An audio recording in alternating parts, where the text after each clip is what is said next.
Hey guys, the name is Jasper, and welcome back to another reaction video. Kumusta na kayo? Long time no see, but now we're back. We're back to another honest reaction. Okay, so napanood nyo na yung episode 85. Kakapalabas lang ng episode 85 kanina. Ako'y nasa episode 83 pa lang. So, what I'm going to do, papanoodin ko yung ang episode 84 ngayon. I will skip the analysis part of the video and then I'll just head straight to episode 85. Kasi may episode 85 naman, then what's the point of the analysis, diba? And then you know what? No, I'm going to do an analysis. Gagawang analysis sa episode 84. Pero this is what I'm going to do. Since super pagod ako, for sa loob ng 24 hours, parang 3 oras lang yung tulog ko. Galing ako sa trabaho. Kagaling ko sa trabaho. So, babasahin ko yung mga comments niyo. Ang dami na comments. Ang dami na comments. So, there's like more than 30. So, babasahin ko sila as fast as I can. Replying ko. Sorry, that's the best that I can do. You guys, so super pagod na ako. Kaya parang right now, nag-i-stutter ako. I'm stuttering because I'm just really that tired. But yeah, let's just watch this one. Pero basahin ko muna yung mga comments niyo, of course. So, here we go. So, we got episode 83, of course, and episode, again, 83, part 1 and part 2. Basahin natin from the very start. Let's do this as fast as we can. Sorry about that, you guys. Wala talagang oras. Okay. Ba't sila ba itong keyword ko? There we go. Teka. Nalimutan ko yung ano. Ano ditong...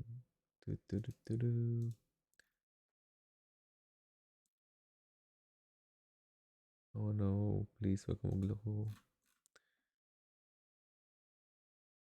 Okay. Ito na. Okay. Okay tayo. Tama ba? Episode 83, yeah.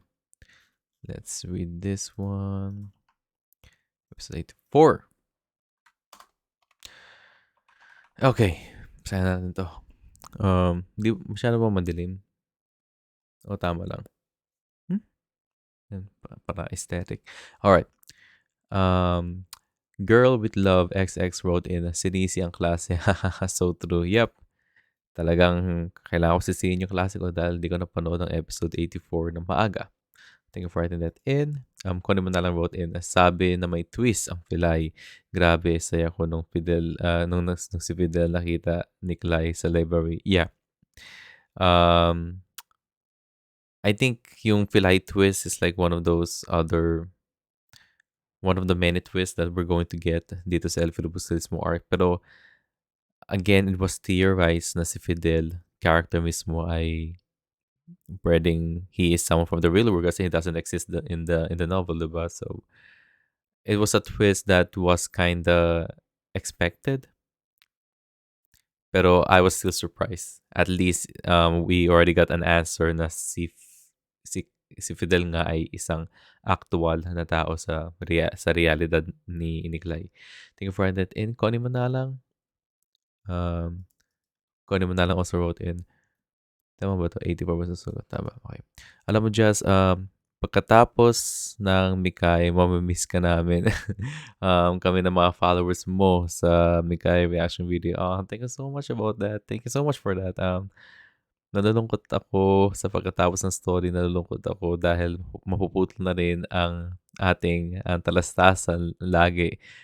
Lagi kong inaabangan mga pagbabasa mo ng comments. Lahat malungkot para sa akin sa Mikay. Nakilala kita, inaabangan lagi kita. Late na, aabangan pa rin. Isang idol na inaabangan ko lagi. Feeling ko anak na kita. Okay, Connie. That is really sweet. Thank you so much for that. Hindi ko alam kung paano tayo magtatalastasan pagkatapos ng Mikay. Um, Yeah, thank you for that, Connie. I wasn't expecting a message like this, pero hey, this community that we built in this channel would not exist without the show itself, diba? Pero, I mean, you're right about that, Connie. Other than what we experience pagdating sa Mana Clara at Ibarra na show na to, this community has been really amazing when it comes to having conversations about the show itself. And with that, we form this kind of attachment with other viewers. We have some viewers na bumabalik, mawawala tapos babalik. We have new viewers and, yung ibang mga tao dito na nakikilala ko na rin. Pero yeah, it is saddening. It is saddening na we are already kung gaya ng sabi ni Clay, we are already in the end game now. Um, I will do miss reading your comments, yung mga comments ninyo. Um, it became a habit na, no? Nagsimula lang as an experiment kasi I do like really want to reply to your comments. Pero not in written form. I want it to be in video form kasi it makes it more personal, diba? And I'm just happy. I'm just happy na I was able to meet all of you guys. Nakilala ko kayo through the Maria Clara Tibara show. And hey, um, it's not the end of everything. I have an Instagram. You guys can follow me there. Have you guys can leave me a private message there. I'm free. Pwede nyo i-search yung pangalan ko sa Facebook. Nandun din ako. Pwede nyo din message doon. We can connect through that. Pero yeah, gaya ng sabi ni Joe, tapos abangan po natin sa Surges of Voltus 5 Legacy. Recently, I've been thinking about, sinasabi ko na, gagawa ko ng reaction video sa Voltus 5, pero I'm not going to do a reaction video sa entirety ng Voltus 5 kasi what I realized about doing reaction videos, kasi one, I'm not, tawag dito, napansin ko na like super nakakapagod. I now understand why some people would quit their jobs just to focus on YouTube. Ako, I'm studying. I'm a full-time student. I'm a full-time worker. And at the same time, I have some other hobbies that, I need to attend to. Talagang ginawa ko tong sinanay ko yung pagre-react ko sa Mana Clara de Bara kasi um, simply I really love the show. I'm a big fan of the novel. And what made the show more fun is whenever I try to interact with you guys because it feels like, again, I'm a high school student. And I didn't have these kinds of conversations nung high school ako kasi I didn't care about the books. But now, through this platform, through YouTube, through this community that we built, we are now able to talk about Jose Rizal's um, amazing books. And yeah, sadly, yeah, everything good must come to an end. If only I have like a lot of time in the future, I might go back to doing this honest reaction and comment replies. But the road is still, we still have a long road ahead. There's still a lot of journey na mararanasan natin. And yeah, that's the thing. If ever there's going to be a show that I am really interested in, no doubt gagawa ko ng honest reaction sa each episode. Pero for the Voltes 5 part, I'm just thinking about doing just 5 episode reaction and that's it. I of course I need to focus on other stuff. There are far more important things for me. There are far more other things that I really need to prioritize. But yeah, again, Connie, thank you for writing that in. I really appreciate it, and you made my day. You really made my day. Thank you so much for that, Connie. I really appreciate you, and I really appreciate the people that I was able to meet in this space that we created together. Thanks to Clara Tibara. Thank you so much for that. And yeah, Joe Dubs, thank you for writing that in too. Um, Ming wrote in, feeling ko talaga guni-guni lang ni Clay si Fidel. Pin natin to. I really like that comment. Um, Katulad noon na malikmata siya sa tindera after ng confession ni Fidel sa kanya. So basahin ko na. Feeling ko talaga guni-guni lang ni Clay si Fidel katulad na malikmata ng tindera sa confession sa kanya. Pwede. Pwedeng guni-guni lang pero I'm pretty sure na totoong tao na yung Fidel na yun. I still don't know yet pero I'm pretty sure na that guy is that Fidel is our Fidel. Yung song po, Sir Jazz, ay yung awit ni Maria Clara, yung kinanta niya sa may ilog. Okay, hindi po bayan ko. Okay, that makes sense. Alright, parang kasing tono lang ng bayan ko eh. Kaya medyo parang sabi ko ang bayan ko. Pero okay, thank you for clearing that thing up, Sean. Okay, Julius Christopher wrote in. Alright, Julius. I was having a hard time too, watching the scene between Salvi and Clarita. I was cringe every time the Fridays used that sugo ng juice card. Yeah. I get it. Clarita opted to end her life, then to spend another minute from Salvi is a brave act. And man, I felt the hopelessness and agony of her. Yakap ng mahigpit for those who experience it. And sana wala nang babaeng makaranas ng ganito. And this is pure evil. That's true. There is no place for that kind of act in this world. But at the same time, God give us the freedom to do anything that we want. So again, it's a society issue, pero it's purely ang pinaka root ng yun ay mismo mga tao na gumagawa. It's just crazy that it's a thing that keeps it's still happening.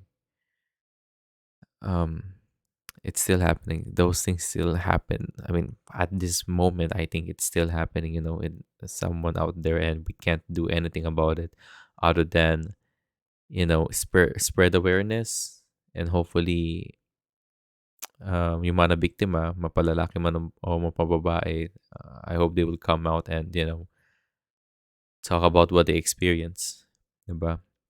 But it's just sad. It is pure evil. Marami na ako napanood na scenes, but this one will haunt me forever for two things, okay?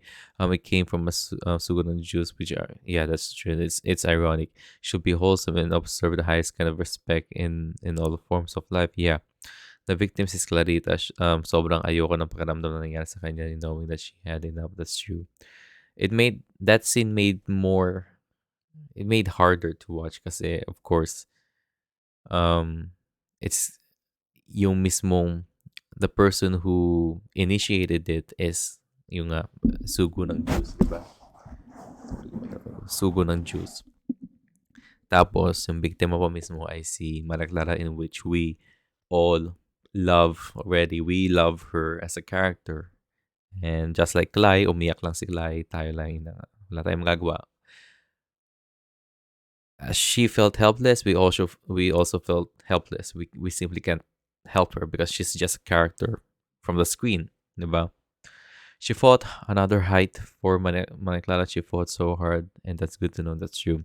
Mikay loves parallelism, and the way they execute it is always breathtaking. Cinematography, lighting, and acting is always on point. 100% always on point. Fidel sa modern world na either imagine, okay, isa ka din sa mga tao na yun na baka imagination lang ni Clay yun na, okay, meron lang modern na tao. Hindi ko na isipin, di ba nagbigay ng mga apat na theories. Hindi ko na theorize na imagination lang ni Clay yun. Pero okay, meron lang modern tao that will remind Clay of Fidel. Pero hindi ako magiging okay sa second one. Fidel is Fidel, period. Okay. understood. The hairstyle suits you well, sir. Thank you so much for that. Lampi is always giving me a good peaceful province night vibe with some fireflies. Yeah. Hopefully, next episode, puro mga alitap-tap na yun nandito, hindi na yung mismong silampara, diba? Pero hey, it is what it is. Thank you so much for writing that in, Julius. Joe Manumilio wrote in, huwag lang umabsent, papagalita ka ni Sir Torres. Team, reply ka na. Team reply, replay ka na lang, bro. Yeah, mag-replay na lang ako. Ito ng anayin ko. Pero, hey, hindi ka umabsent. Hindi ako umabsent. Ang dami naming pinag-usapan sa school. And, yeah. Thank you for that in, Joe. Lan is sweet, bro. When Maria Clara scream, no mid tangan. Sinigaw niya yun? Parang hindi ko narinig, ha? Pero hey, if sinigaw niya yun, sinigaw niya yun. I think yung scene na sa Campanera siya, 'di ba umuulan, medyo muddy yung sounds. Medyo muddy yung dialogue kaya medyo hindi ko naintindihan. Pero hey, if sinigaw niyo yun, sinigaw niyo yun. That's an interesting thing to scream. Thank you for putting that in my mind, Lani. Melissa po ay wrote in, ang husay ni Wancho. Yeah, actually nakita ko yung behind the scenes kung paano na sinut yung scene na yun, yung merong, yung dinagyan na ng dugo si Wancho, tapos binigyan nila ng basag na bote si Manang Clara. Nakita ko yung mismong scene na yun sa Facebook. Eh. It was really interesting. Even though that scene was very serious, they were still having fun shooting that scene. Parang isa lang yung tono ng boses niya, pero yung gigil iba-iba. Tapos may pumatak pang luha at pawis, that's true, sa mata niya. Noong una, yung hinawakan si Maria. Yeah, that's true. Nakita ko yung pawis pa rin, inisip ko lang na baka nainitan lang siya. And it was a very serious scene, so it makes sense para pagpawisan siya. Pero hey, if sa sobrang galing ni Wancho umacting at kaya niyo kontrolin yung pawis niya, then wow, that guy deserves an Oscar. That guy deserves all of the awards. Thank you for writing that in, Melly. Telma Busgano wrote in, marami talaga mga cloud chaser ng Namikay. Gusto lang maglagay ng spoiler para panoorin ng channel na. Yeah, yun na nabalitaan ko. Good thing Maria Lourdes told me about that. I think it was Maria Lourdes told me about the spoiler. Maria Lourdes ba or sino yung isa? Sorry, nalimutan ko yung sa pangalan. Sorry. Pero yeah, I might do a different video talking about why spoilers are very dangerous when it comes to us human beings. And I'm serious about it. But yeah, that sucks. It is what it is. People will do everything for content, diba? Especially YouTubers, influencers, they will do everything for content. I understand. Kung na kailangan gawin yun, that's their life. That's how they earn their money.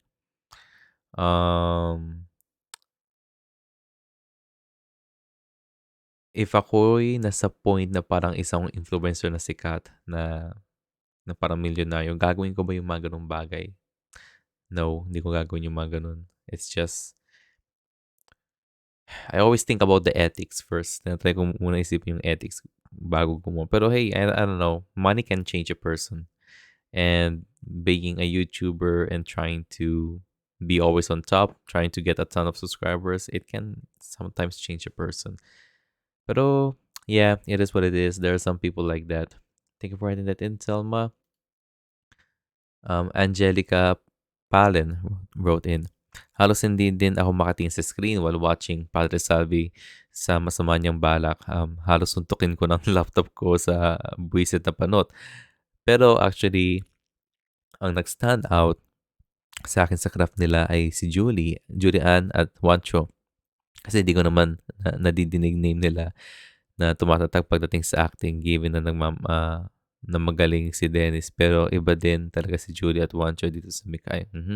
I remember na nanood ako ng interview nila, tinanong si Wancho, ano yung favorite niyang scene? At sabi niyo yung part na dinggin niyo kami. Goosebumps daw yung sa guide niya.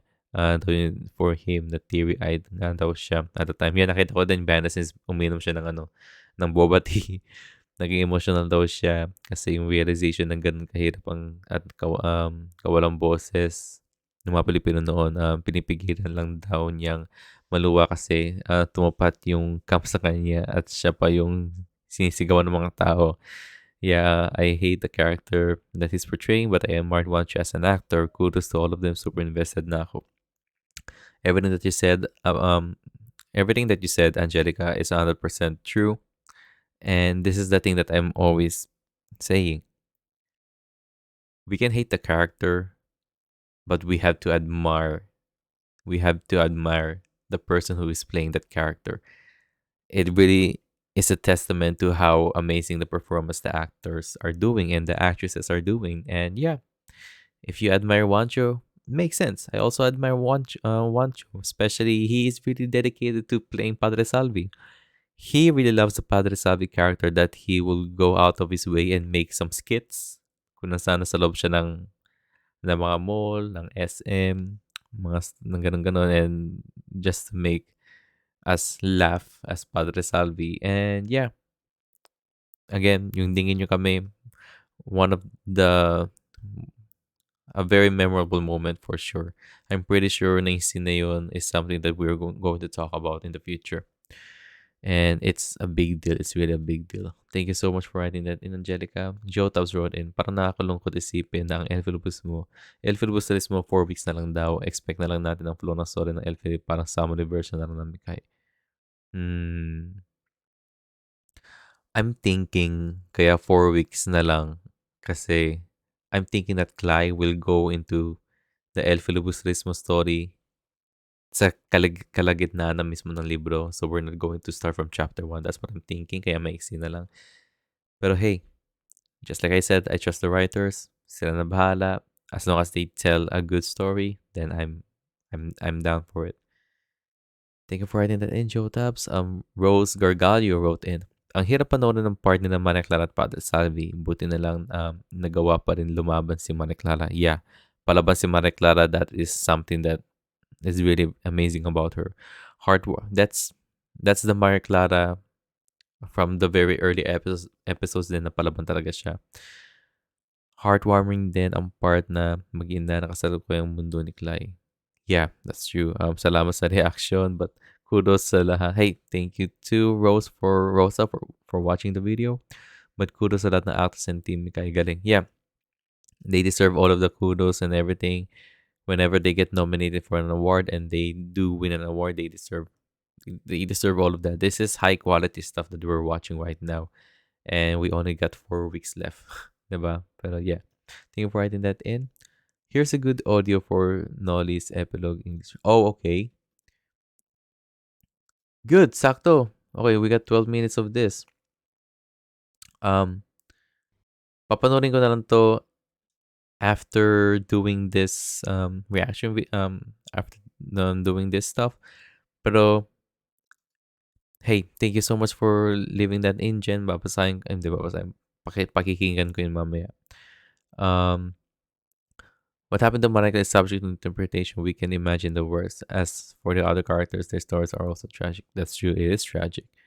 However, Arte wrote in, what happened to Monica? Yes, I agree po. I read the last and final chapter of Nolo Mitangare in its original Spanish version. No, right. Mostly not entirely understand Korean, but I am native the first language. Oh, really? Oh, okay. You can speak, first language speaker ka pala ng Chavacano. Chavacano is like yung sa Mindanao, di ba? Yung parang, merong area sa Mindanao kung saan parang they speak really an old way of Spanish, an old way of speaking Spanish. Yun natin yung Chavacano, di ba? Tama, sa Zamboanga nga yun.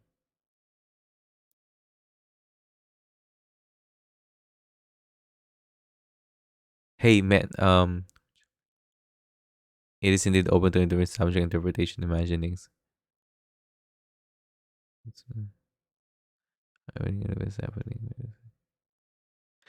Hey, Arte, you're so lucky. If you were able to read Noli Me Tangere in its original form, thanks to you being a native Chavacano speaker, then wow, you're like one of the few people who was able to read non-mitangari in its original form. Kasi if only I can, sinabi ko to dati, if only I can speak Spanish, I'm going to read non-mitangari in its original form. Kasi that is like literally how Rizal wrote the novel, di ba? Some words may get lost in translation, di ba? And man, Arte, you're lucky about that. Pero again, thank you for leaving that in, Jen. It is open to interpretation. And Sining, thank you for sharing that statement. All right. Be Wonderful wrote in LOL. Thinking of missing your class because of Mikay. I understand. This is the first Filipino series that I have watched considering na kung kailan pa ako wala sa Pilipinas ngayon pa ako nakasubaybay sa isang Filipino show. Hey, me too. I even have to wake up an hour before going to work just to watch the latest episode. PS, you know, you can already watch the episode at 6 a.m. here in the US, Pacific Standard Time, so you don't have to skip class. Yeah, that's the thing. Ito kasi yan. Sabi ko, I had to skip class. Kasi, uwi ko sa trabaho. Pinapalabas ito live. Itong show na to around 4 o'clock. Live yon. And usually napapansin ko, 6 o'clock nilalabas na yung full episode, di ba? Sabi ko gusto mag-absent kasi kapag hindi ako nag-absent, hindi ako makagawa ng ganitong honest reaction video, di ba? And ang klase ko is 9 o'clock. 9 o'clock a.m. 5 o'clock uwi ko galing sa trabaho. So I got like 6, 7, 8, 9. I got like 4 hours. Okay? In that 4 hours, kailangan ko matulog. Kailangan ko matulog kasi yung trabaho ko is 12 hours.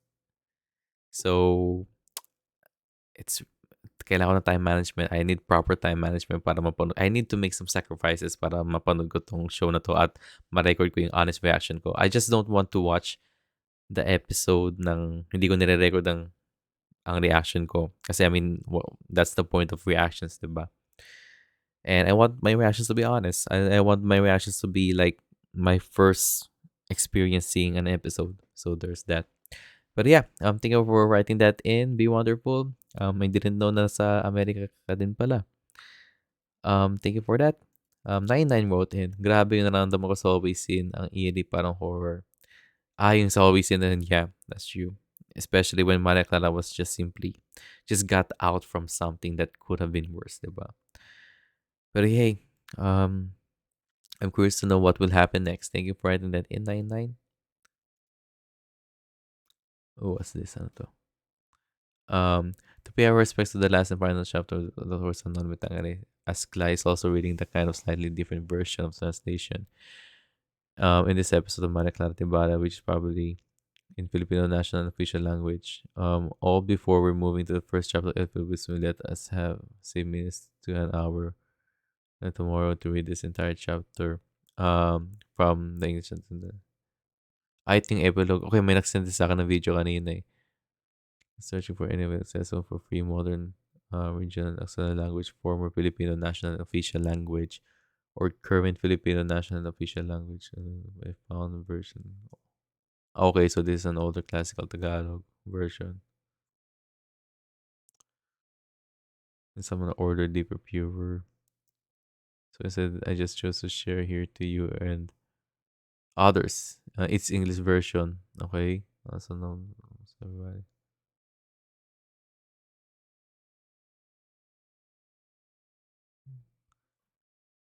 So ito yung epilogue mismo. Okay, I'm going to read this right now. Para maintindihan natin.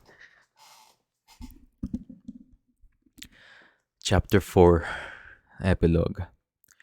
Since some of our characters are still living and others have been lost sight of, a real epilogue is impossible.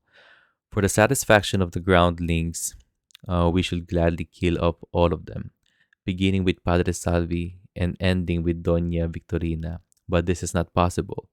Let them live. Anyhow, the country, not ourselves, has to support them. After Maria Clara entered the nunnery, Padre Damaso left his town to live in Manila, as did also Padre Salvi, who, while he waits a vacant mitre, preaches sometimes in the church of Santa Clara. In whose nunnery he discharges the duties of an important office. Not many months had passed when Padre Damaso received an order from the very Reverend Father Provincial to occupy a curacy in a remote province. Hmm. It is related that he was so grievously affected by this that on the following day he was found dead. What? Oh! Okay, so namatay si Padre Damaso.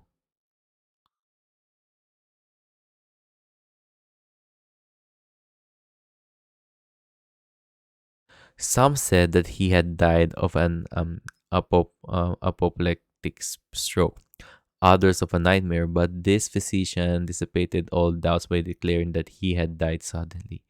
Oh wow, good thing na nabasa ko to, okay? None of our readers would now recognize Capitan Tiago. Weeks before Maria Clara took the vows, he fell into a state of depression, so great that he grew and sad and thin, and he became pensive and distrustful, like his former friend, Capitan Tinong. As soon as the doors of the nunnery closed, he ordered his disconsolate cousin, Aunt Isabel, to collect whatever he had belonged to his daughter and his dead wife, and to go to make her home in Malabon or San Diego. Since he wished to live alone, thenceforward, tied and devoted himself passionately to Liam Poe and the cockpit sermons. If at any time during the late afternoon you should walk along Calle Santo Cristo, you would see seated in a Chinese shop a small man, yellow, thin, and bent, with stained and dirty fingernails, gazing through dreamy, sunken eyes at the passerbys as if he did not see them. At nightfall, you would see him rise with difficulty and supporting himself on his cane, make his way to a narrow little by street to enter a grimy building over the door of which was seen in a large red letters, Pudemero Público de Afion.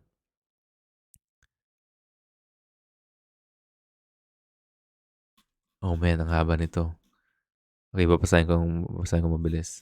Gusto kasi basahin eh. This is what Capitan Tiago, who was so celebrated but now completely forgotten. Wow, that's really sad. Even by the very senior sacristan himself. Okay. Doña Victorina has added to her false friezes and her andalization, if we may be permitted the term, the new custom of driving the carriage horses herself, obliging Don Tiburcio to remain quiet. Since many unfortunate accidents occurred on account of the weaknesses of her eyes, she has taken to wearing spectacles, which gave her a marvelous appearance. Okay, nagsalamin na siya. The doctor has never been called upon again to attend any of the servants see him many days in the week without teeth, which, as our readers know, is a very big sign. Linares, the only defender of the hapless doctor, has long been at rest in Paco Cemetery. Cemetery what? The victim of the cemetery and harsh treatment of his cousin-in-law. Wait, namatay si Linares? Has been at rest. Oh, okay.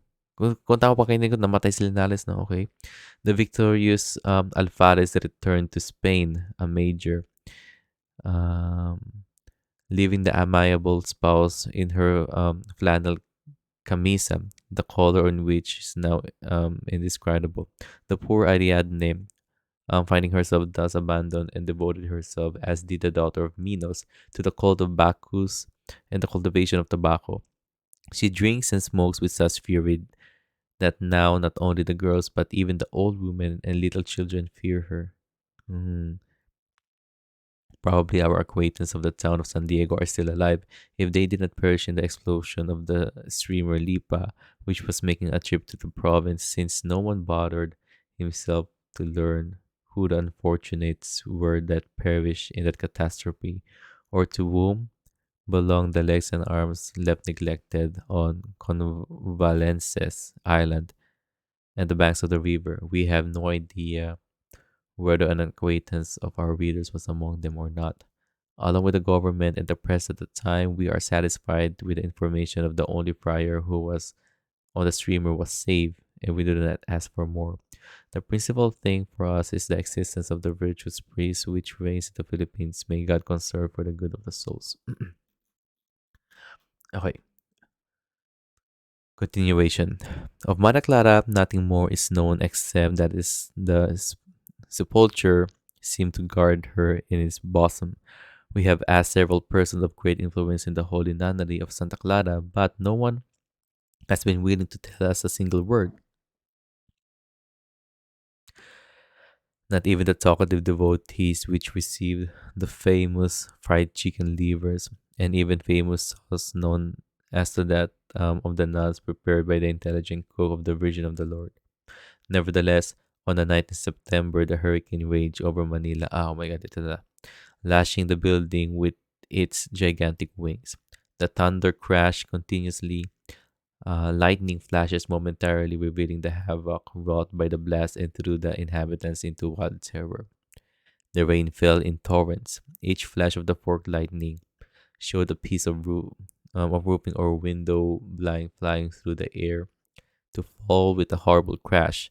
Not a person or a carriage moved through the streets. When the hoarse reverberations of the thunder, 100 times re-echoed, lost themselves in the distance, there was heard the song of the wind as it drove the raindrops continuous tic tac against the concha panes of the closed windows.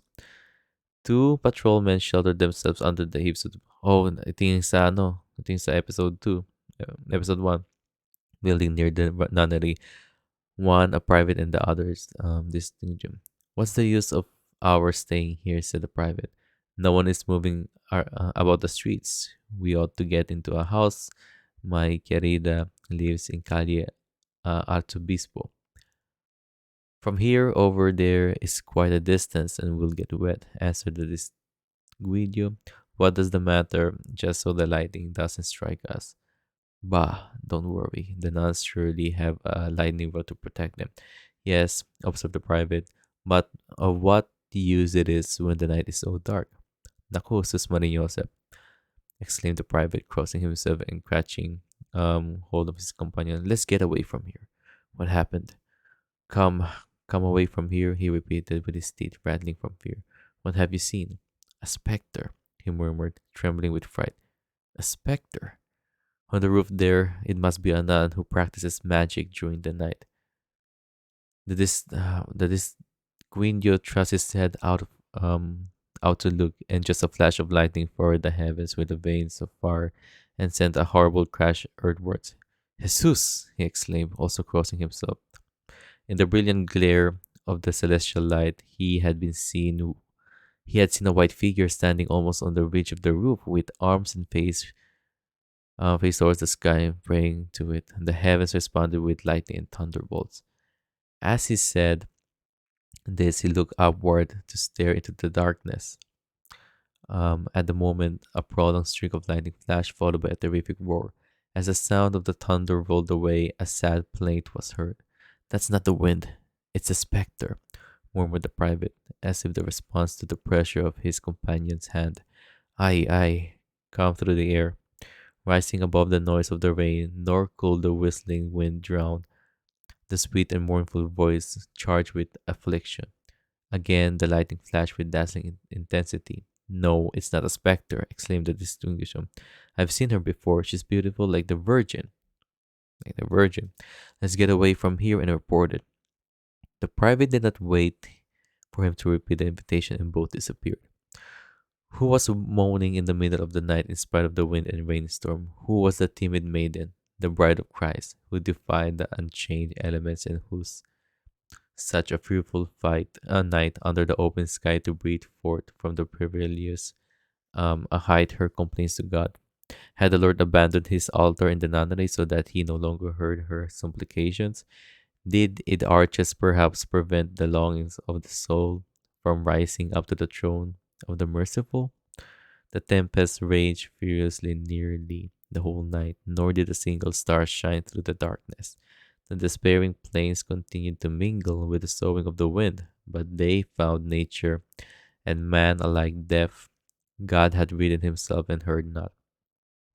On the following day, after the dark clouds had cleared away and the sun shone again brightly in the limpid sky, there stopped at the door of the nunnery of Santa Clara a carriage from which alighted a man who made himself known as a representative of the authorities. He asked to be allowed to speak immediately with the abbess and to see all the nuns. It is said that one of these who appeared in gown of all wet and torn with tears and tales of horror begged the man's protection against the outrages of hypocrisy. Hypocrisy. It is also said that she was very beautiful and had the most lovely, expressive eyes that were never seen. That's what I've been telling about Maria Clara. She has very expressive eyes. The expressiveness, the representative of the authorities did not accede to her request, but after talking with the abbess, left her there in spite of her tears and pleadings. The youthful nun saw the door close behind him, as a condemned person might look upon the portals of heaven closing against him. If ever heaven should come to be as cruel and unfeeling as men are, the abbess said that she was a mad woman. The man may not have known that there is in Manila a home of the demented, and perhaps he looked upon the nunnery itself as an insane asylum. Although it is claimed that he was quite ignorant, especially in the matter of deciding whether a person is sound of mind. It is reported that sino to? General thought otherwise. Hindi ko na matanda kung sino general to. When the matter reached his ears, he wished to protect the mad woman and asked for her. But this time no beautiful and unprotected maiden appeared, nor would the abbess permit to visit the cloister, forbidding in the name of religion holy statues. Nothing more was said of the affair, nor of the illustrated Maria Clara. Man, that's just really sad to read. Lalo lang ako na-depress, arte. Ba't mo pinost to, arte? Gusto mo ba ma-depress? Pero hey, thank you for writing that in. Thank you for writing that in. I think hindi ko na kailangan panoorin yung video. Ay, hindi. Papanood ko pa yung video mamaya. Pero, this is good. You're right na since papunta na tayo sa Elfidopustrismo, at least um, kailangan kong tawag dito, ma-refresh yung mind ko about sa epilogue ng No Limit ang mismo. So, thank you for writing that in, Arte. Now, let's continue with this. Explode sex. So, Marikara, gusto kong mag-absent bukas, kuya. Yeah, gusto kong mag-absent bukas. Well, kahapon, pero ay, pumasok pa rin ako kasi I'm a very good student. Shengunalug wrote in, ha, kuya, magpapa-absent ka for Mikay.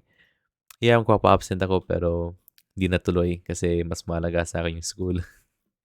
So, thank you for writing those in. Now, let's read the analysis part. Nawawala ng boses. Kunin mo na lang wrote in, ingat ka lagi, Jazz. God bless. Say, ingat ka din lagi, Ma'am Connie. I hope nothing but the best for you. Please take care. And I'm always looking forward to seeing your comments. Thank you again for your message earlier. I really appreciate it. Really, really made my heart full. Thank you so much for that. Melissa Puay wrote in, sana ganito lang kabilis mamulat. Yung matutulog ka lang, nanaginip, malulungkot, matatakot, matutuwa, magtatagumpay, mabibigaw, mailab, ma-heartbreak, mamahalin, magmamahal muli, tapos masasaktan ulit. Tapos pagkikising mo, marami ka ng natutunan.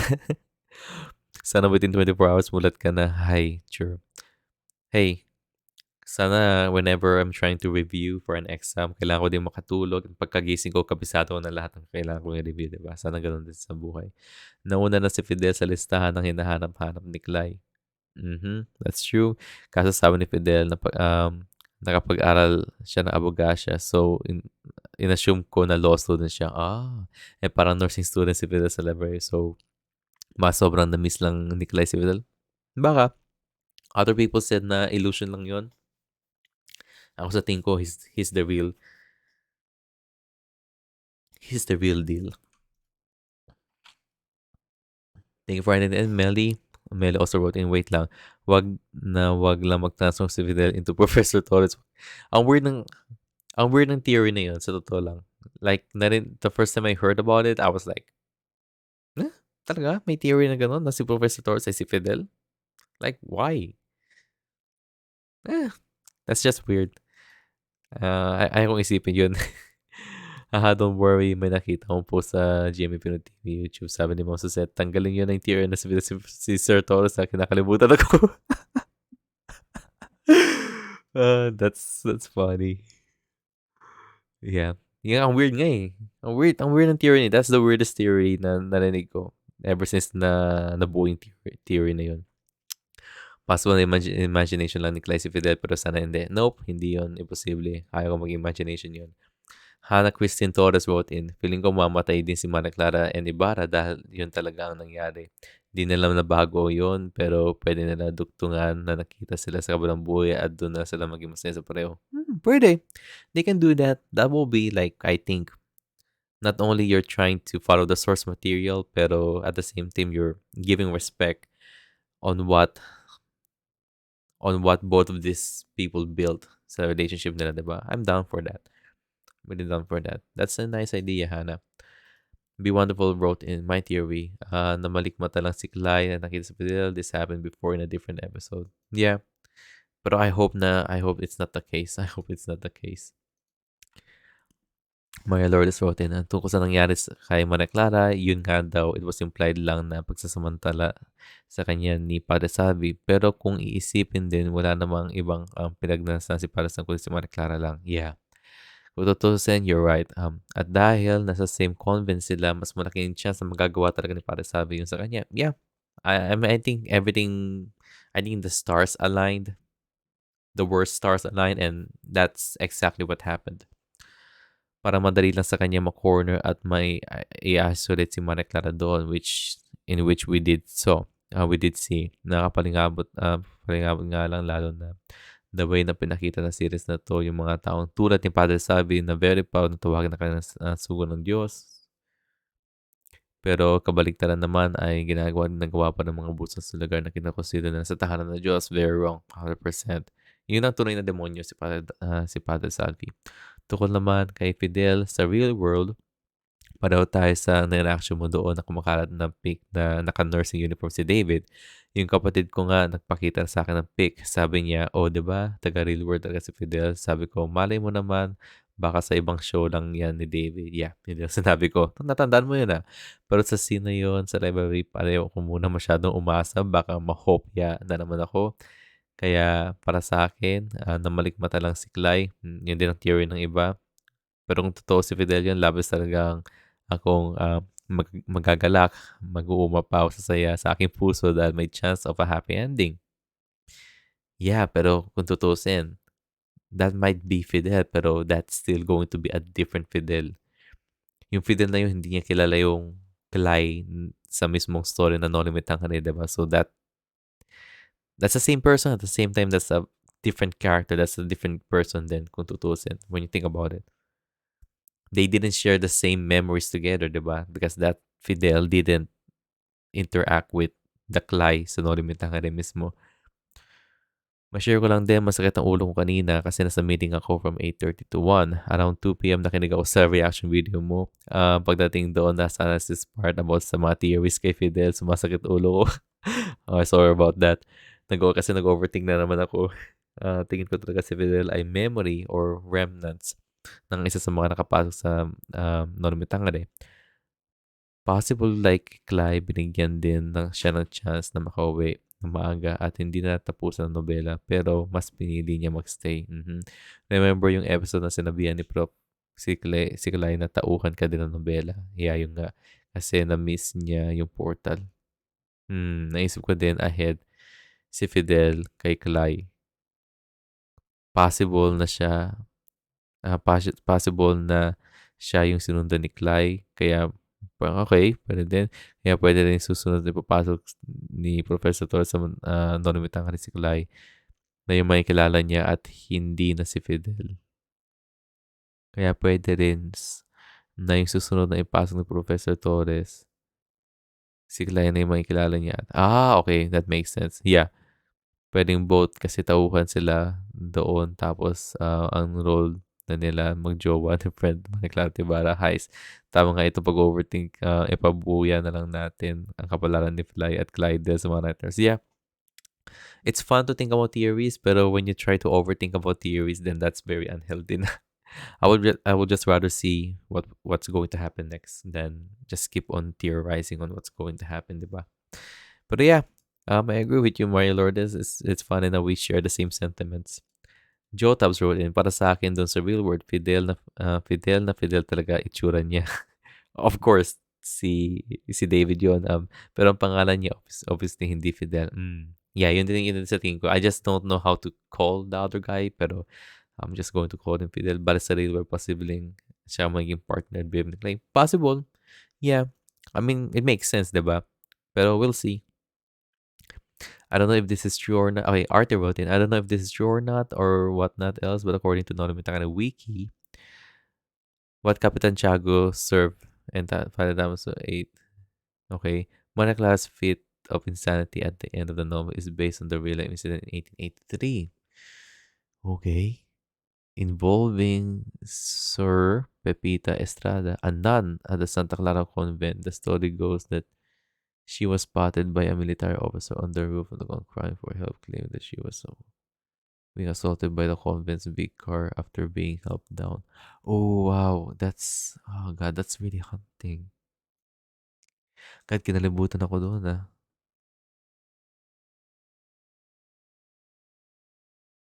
Wow. Siya ba to?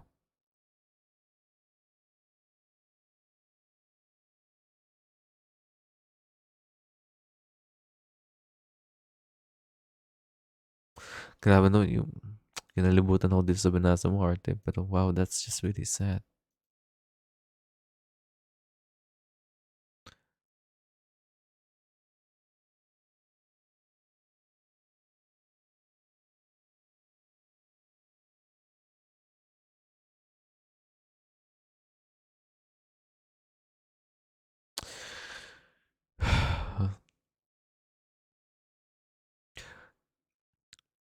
Sorry, naging emotional ako dito. Pero, wow, if this is the case, then, kung base yun sa isang real life incident, then it makes that scene with Mana Clara more, it made it more sadder kasi suddenly, everything just felt, like real, like, it I know na alam kong, nangyari, these things nangyayari in real life, pero having a case like this, then it's just really, hey, pero thank you for writing that in, Arte. I will do more research about this one clearly. Like, I'm really curious about this one. Pero thank you for putting that in my radar. Pero it's just a really, really sad info. Pero, wow. Nakatakot na kasi, if that was based in real life, then it did happen to someone, diba? Okay. Arte also wrote din, natutuwa po sa material po ninyo tungkol kay Fidel dito sa episode 83 kasi napanood ko na po. Oo, napanood mo na. Majority po namin ng episode 84 at alam na po namin ang kasagutan o ang tungkol kay Fidel na ito. Hey, I'm really excited na. Hopefully, isa sa mga theory ko ay tama. Okay, 3 hours ago. Okay. My theory about Fidel character is kagaya siya ni Clay from the real world na pumasok sa Noli. Then, nakalabas siya, same with Clay, sinulat niya yung papers na kinopya ni Clay, then same with Clay, ginusto niya pumasok sa El Philip para baguhin ang story at sumapi siya sa pag-alas. But for some reason, hindi siya nakalabas sa libro. Maybe napahamak siya during sa pag-aalsa at di niya umabot sa ang portal before mag-close. So dahil hindi siya nakalabas ng Elfil, yung character niya ay naging part ng Nolly. Ooh! Kaya ayaw ni Mr. Torres na pumunta si Clay sa libro ng Elfil, baka matulad siya sa Fidel. Pero kung tutusin si Fidel ay kung hindi imagination ni Clay yun, yung sa nakita niya si Fidel sa library, kung tutusin si Fidel ay nandoon din, di ba? Like, he's like really outside of the real world. And unless because of what happened, there are now two instances of Fidel, one in Olimitangan and one in the real world. When sa pagpasok ni Clay at Philly Wade, parang sinabi ng mga basa. Hey, we'll see. Tingnan natin in the coming episodes, Buffy, pero that's an interesting theory. Yeah, yun na-curious din ako doon. Na-curious din ako doon eh. What if hindi pumasok si Clay sa portal or what if nalagpasan niya, 'di ba? Then that kind of makes sense na on why Fidel was there or was stuck in there. Pero that's really interesting. Um, all right. Maria.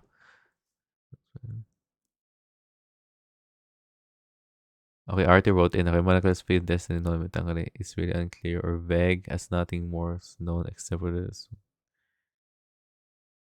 currently, and that no one's willing to tell the narrator or order the epilogue of no Mitangare is others with the pronouns we. Yeah, okay. Ooh. Okay, here's what I'm going to do, Arte. I'm going to read this comment right here. Um, after watching the episode. But thank you for writing that in. Thank you for writing that in. We're just like, oh, mag-iisang oras na pala tayo. Mag-iisang oras na tayo dito. And I have to maybe post this video separate sa honest reaction. Pero hey, thank you for leaving those comments. I really appreciate it. But right now, I'm like out of time now. And I still have to do something else. I still have to do some editing. Pero babasahin ko to after watching the episode. But yeah, thank you again, Arte, for writing that in. And yeah, that's my replies to your comments. I was expecting it to be really fast, but we're 1 hour now. This is like one of my longest comment replies ever. So thank you for that, you guys. Time to watch episode 84. I'm really excited.